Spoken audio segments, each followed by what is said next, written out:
Bonjour Elodie, bonjour Pauline. Est-ce que vous pouvez commencer par vous présenter? Bonjour Geoffrey, alors je suis Elodie Haas-Stéblé, je suis originaire du Val-de-Villers. Je suis violoniste et la directrice artistique de l'ensemble K qui va initier la première édition de son festival Passeurs de musique dans la vallée de Villers. Bonjour Geoffrey, donc moi je suis Pauline Haas, je suis harpiste et chanteuse. Je suis franco-uruguayenne et puis je suis ici aujourd'hui puisque je suis une des artistes invitées de ce très beau festival en devenir et je suis ravie d'être là. Aujourd'hui, on vous retrouve à la MJC de la vallée de Villers. Est-ce que vous pouvez nous dire pourquoi vous êtes là? Alors on est là pour présenter justement cette première édition du festival Passeurs de musique avec des extraits musicaux à venir des différents événements qui seront proposés durant ce festival qui aura lieu du 19 au 26 août dans différentes communes de la vallée, à Lalais, Neuve-Église, à Saint-Pierre-Bois, au Var, au Saint-Gilles, et également à Villers. Et du coup, Pauline, vous interviendrez dans ce festival. Oui, moi j'interviendrai pour plusieurs concerts, donc soit seule en musique de chambre et également avec les élèves de l'académie. Elodie, est-ce que vous pouvez nous parler un peu plus de ce festival Passeurs de musique, nous dire quand est-ce qu'il va y avoir des concerts, pourquoi, sur quel thème, si d'autres artistes vont intervenir et nous faire une présentation de ce moment-là? Oui, alors il y aura 6 concerts donc dans différentes communes de la vallée.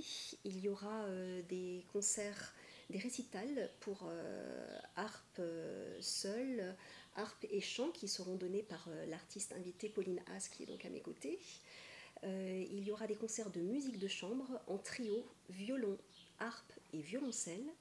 Il y aura un concert de musique de chambre autour des musiques interdites violon-violoncelle qui sera le dimanche 21 août, qui sera une journée consacrée à la mémoire, puisqu'il y a différents événements qui seront programmés ce jour-là autour de cette thématique. Nous serons le matin à 9 h au col d'Urbeis, au départ du chemin de la résistance et de la liberté. Il y aura un accueil musical par les élèves de l'académie qui accueilleront donc les visiteurs de ce sentier, une visite qui est organisée en partenariat avec le Souvenir français et la Société d'histoire du Val-de-Villers. Il y aura une visite de la synagogue et donc ce fameux concert en duo violon-violoncelle à 19 h à Lalais, à l'église de Lalais. Elodie, est-ce que vous pouvez nous expliquer un peu plus ce que vous entendez par les musiques interdites? Alors les musiques interdites sont des musiques considérées comme dégénérées par le régime nazi, que ce soit pour des raisons d'ordre racial, parce que par exemple les compositeurs étaient juifs ou pour des musiques tziganes par exemple, pour des raisons politiques, si les compositeurs avaient un engagement politique comme par exemple le communisme, ou encore pour des raisons esthétiques, donc tous les courants avant-gardistes comme le dadaïsme, le cubisme, l'expressionnisme. Pour la musique, on appelle ça la musique sérielle ou dodécaphonique. Voilà, donc pour ces raisons-là, ces musiques étaient considérées comme dégénérées. Le mot en allemand c'est entartete Musik. Et ça faisait écho à l'art dégénéré, entartete Kunst. Il y a eu des expositions mémorable en Allemagne en 1937 pour les arts plastiques, en 1938 pour la musique, qui étaient considérés justement à ces arts considérés comme dégénérés, proscrits, considérés comme anti-allemands. Une partie du travail de l'ensemble K, c'est de faire redécouvrir ces musiques dont les voix ont été étouffées par toute cette période de l'histoire, et on a finalement une forme de démarche de recréation d'œuvres oubliées et de faire découvrir au public parfois vraiment des chefs-d'œuvre. Et donc du coup, on est bien d'accord pour que les auditeurs comprennent bien, il y a un réel lien entre ce que vous allez présenter et la Deuxième Guerre mondiale. Tout le rapport avec la Société d'histoire. Tout à fait, donc cette journée du 21 août est vraiment dédiée à ce devoir de mémoire. Il y aura sans doute aussi des collégiens volontaires du collège de Villers qui vont se joindre à nous pour l'accueil musical du matin au départ du chemin de la résistance et de la liberté. Je suis intervenue au collège pour y faire des ateliers sur résister par la musique, sur la musique dans les camps et justement ces fameuses musiques interdites lors de la Semaine des Arts au mois d'avril.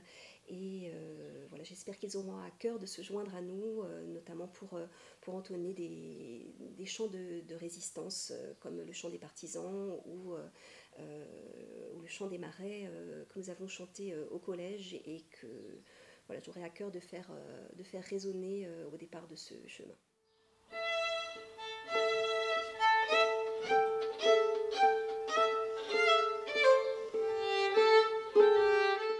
Pauline, est-ce que vous pouvez nous parler du reste de la programmation de ce festival, s'il vous plaît? Oui, bien sûr. Déjà, quand Elodie m'a proposé de participer à ce festival, c'était aussi pour donner plusieurs facettes un petit peu de l'instrument, de la harpe.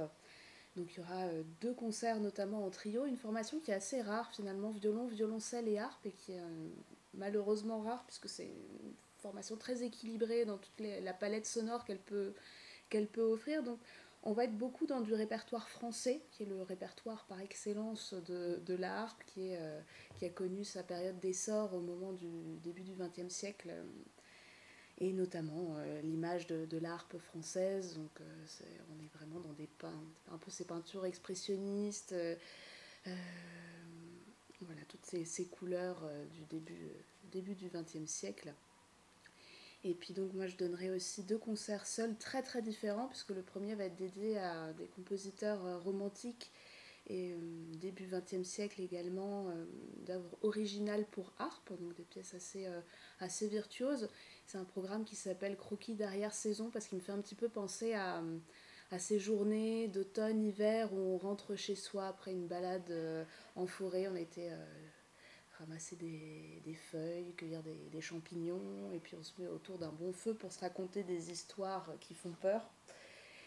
Et puis donc le 20 août, je donnerai donc un concert voix et harpe, et là c'est un programme qui fait écho à mes origines latino-américaines, puisque la plupart des chansons sont écrites en espagnol, donc beaucoup de chansons qui font écho, enfin qui font référence à l'exil, puisque donc je suis à moitié uruguayenne, et c'est un pays qui a été très ravagé par différents génocides, des dictatures. Donc on aura presque un écho avec la journée suivante du 21 août, puisqu'on est dans dans cet hommage de l'art qui se met au service de la liberté.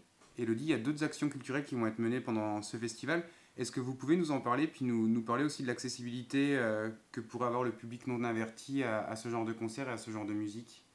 Oui, tout à fait. Alors c'est tout l'objet justement de ces actions culturelles, c'est de rendre ce festival accessible au plus grand nombre. Alors déjà, il y aura une animation du marché terroir et tradition à Villers le jeudi 18 août en prélude au festival, où les élèves de l'académie que nous organisons conjointement au festival vont annoncer les événements à venir, mais surtout faire de la musique dans la rue, une musique vivante, accessible à tous. Il y aura également deux rendez-vous à la médiathèque avec une lecture de littérature jeunesse qui sera illustrée à la harpe et par des élèves de l'académie. Et cette lecture sera destinée au jeune public à partir de 10 ans. Les Vies à l'abri, c'est une sorte de conte. C'est l'histoire d'un violoniste et d'un petit violoniste, justement, qui est le violon qui est aussi à l'honneur pendant ce festival, qui a une famille qui doit vite se mettre à l'abri, d'où les Vies à l'abri. Et voilà, ils se retrouvent un peu partout et nulle part sans vraiment trouver leur chez-soi. Et donc on va les accompagner dans leurs aventures. Et voilà, c'est un très bel ouvrage jeunesse, donc à partir de 10 ans. Et puis il y aura aussi une présentation de l'instrument, la harpe. Et là, je laisse la parole à Pauline pour en parler plus précisément. Oui, donc ce sera presque en ouverture du festival, hein, finalement, à la médiathèque de Villers. C'est en fait tout ce que vous avez toujours voulu savoir sur la harpe sans oser le demander. Non, c'est vrai que c'est un instrument qui a une histoire très très très intéressante, très riche, puisqu'au départ la harpe c'est simplement l'arc pour tirer des flèches. Donc ça a été inventé par un chasseur. On est très très loin de cette image aujourd'hui évidemment.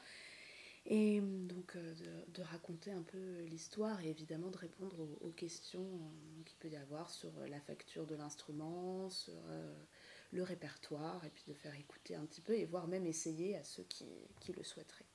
Élodie, lors de votre dernier concert, vous allez proposer aux élèves de votre académie de participer. Est-ce que vous pouvez nous parler et de ce concert et de l'académie justement que vous organisez fin août chez nous?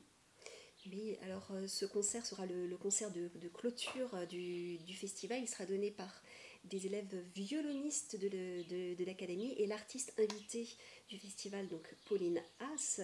Donc ils partageront ce grand moment et justement c'est tout l'objet de créer une académie parallèlement au festival pour qu'il y ait vraiment du lien entre voilà, c'est vraiment une forme de transmission, une transmission de la musique, festival passeur de musique, l'envie de transmettre voilà, un savoir-faire, mais qui soit complètement lié aussi à une vie artistique. Donc cette académie aura lieu au centre Jeunesse Heureuse, domaine de l'Alais, un centre absolument merveilleux en pleine nature où on va vivre 10 jours merveilleux avec une trentaine de violonistes qui seront là pour travailler leur violon. Certains préparent des concours, mais surtout pour jouer ensemble, pour vivre voilà, plein de temps de musique ensemble et à partager notamment avec Pauline. Pauline, on a bien compris, vous êtes harpiste et c'est pas un instrument qu'on voit tous les jours. Est-ce que vous pouvez nous parler de cette passion qui est votre métier et puis nous parler de votre parcours, comment vous en êtes arrivé là et qu'est-ce qui vous a poussé à faire de la harpe? C'est une bonne question. En fait, donc je suis née dans une famille de musiciens. Mon père est altiste, ma mère est violoniste.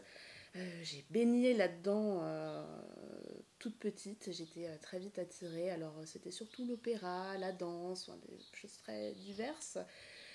Mais la musique n'a jamais été une obligation. C'est-à-dire que si j'avais demandé à faire totalement autre chose, j'aurais été suivie de la même façon que pour la musique. Mais c'est vrai que ça a été une évidence. Et la harpe aussi, sans qu'on se l'explique vraiment. Alors après, je viens d'une famille, surtout du côté de ma mère, qui a vécu plusieurs exils.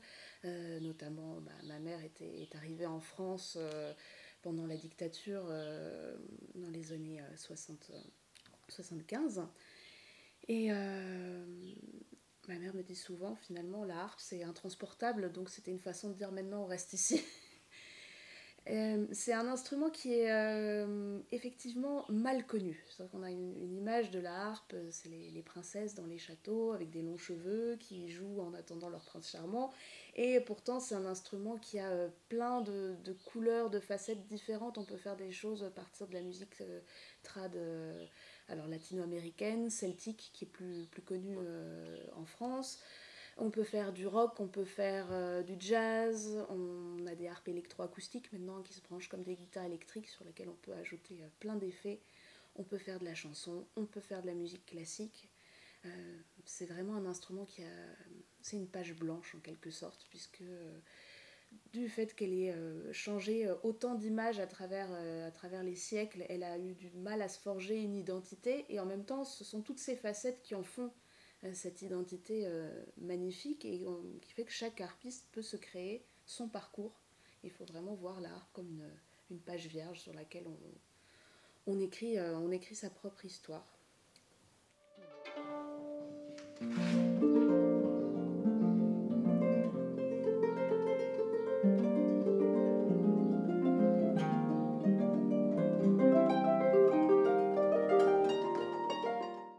La harpe a été une sorte de coup de foudre et j'ai commencé quand j'avais 8 ans et demi, ce qui est un âge assez normal pour commencer dans les conservatoires. Et donc j'ai eu une formation classique, disons j'ai commencé au conservatoire de Strasbourg, je suis partie à Paris quelques années après. Mais toujours, parallèlement, j'ai eu envie de faire des projets, que ce soit avec le théâtre, sortir un peu la musique en général et mon instrument des lieux qui lui sont vraiment consacrés. Donc j'ai pu faire plein de styles de musique très très vite, faire des projets interdisciplinaires et ça a toujours nourri beaucoup mon parcours, même si au départ ma formation est vraiment une formation de harpiste classique, disons. Mais j'aime pas me cantonner seulement à ça.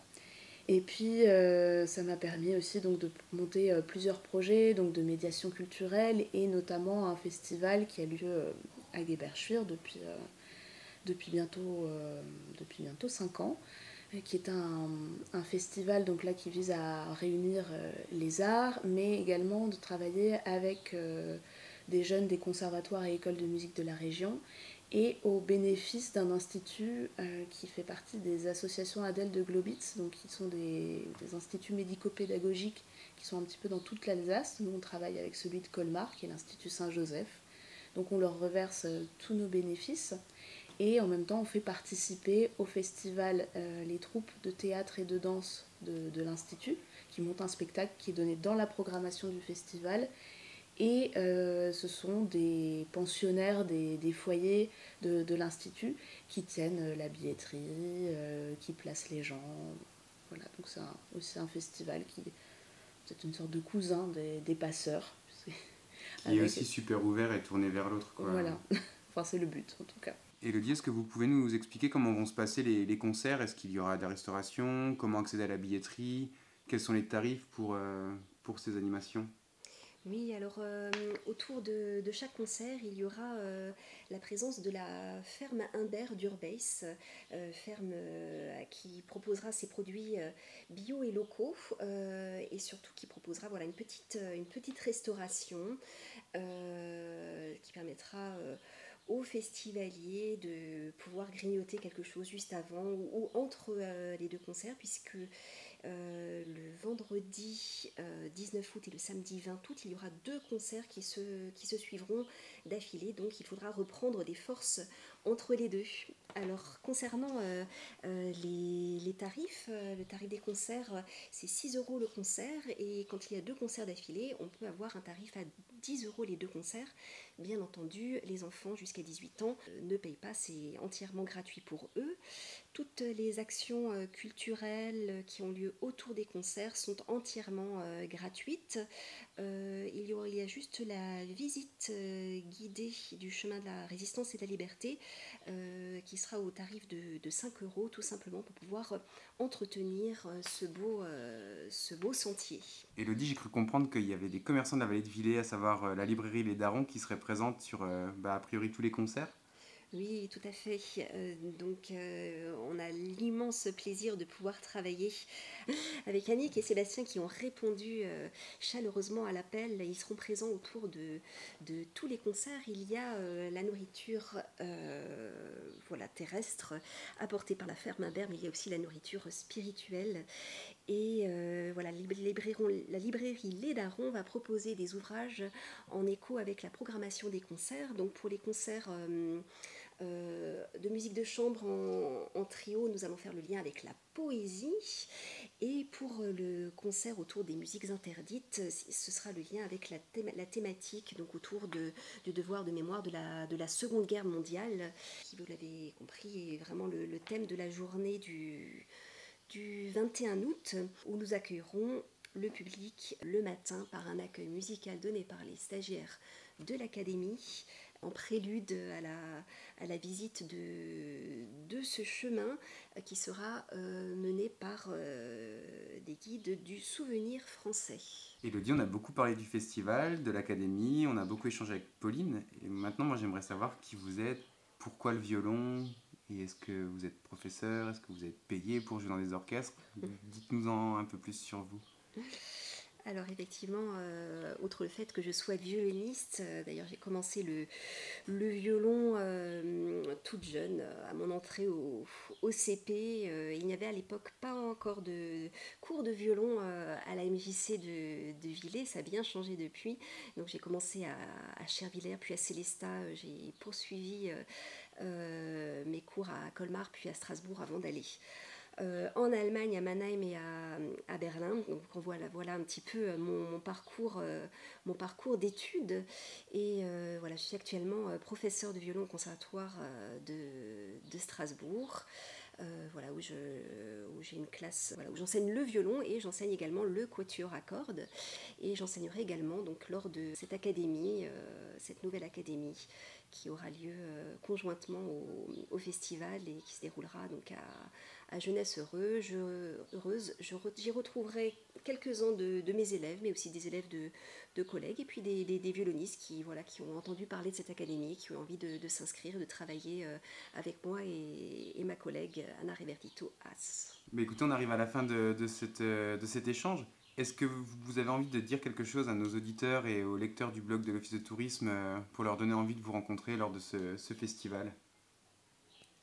Ben oui, venez au festival, il y en a pour tous les goûts, que ce soit lors du marché, lors des actions culturelles à la médiathèque de Villers, où vous pouvez rencontrer Pauline Beauverret. C'est une personne tout à fait normale, abordable, à qui on peut poser plein de questions, qui est passionnante et qui a à cœur de transmettre sa passion. D'ailleurs, la transmission, c'est tout l'objet de ce festival, passeur de musique, passeur de fraternité, passeur de mémoire. Voilà, il y en a encore une fois pour tous les goûts, des concerts de musique classique, de musique de chambre, pour les connaisseurs et non connaisseurs. Je pense que tout le monde peut être sensible. Laissez-vous porter par cette invitation. Les récitals, harpe et voix. On a vu qu'on sort aussi de la musique classique. Il y aura ce qu'on peut appeler de la musique du monde, lecture jeune public, concert de clôture des stagiaires qui auront pour certains tout juste 10 ans. Donc voilà, les enfants pourront tout à fait s'identifier avec leurs petits camarades qui pourront voir sur scène. Parfois ça peut susciter des vocations, des envies, ça fait rêver. Voilà, j'ai un seul mot, venez découvrir tout ça, venez partager tous ces beaux moments à venir avec nous. Je pense qu'il n'y a pas grand chose à rajouter et je peux dire Elodie fait un travail fantastique, donc ça vaut le coup vraiment de venir découvrir tout ce qu'elle met en œuvre, que ce soit pour rendre hommage à notre histoire, à notre patrimoine culturel également, puisque la musique fait partie de notre histoire également, et c'est quelque chose qui réunit, donc c'est un très très beau projet. Et puis encore une fois, il y aura beaucoup de jeunes qui vont être impliqués dans l'académie et soutenir le travail des jeunes générations. Ça n'a pas de prix, donc venez très très nombreux. Merci beaucoup pour ce bel échange, ce beau témoignage et puis ce dynamisme que vous allez apporter. J'ai hâte de découvrir ça et je vous dis à très bientôt. Merci beaucoup Geoffrey. Merci à vous.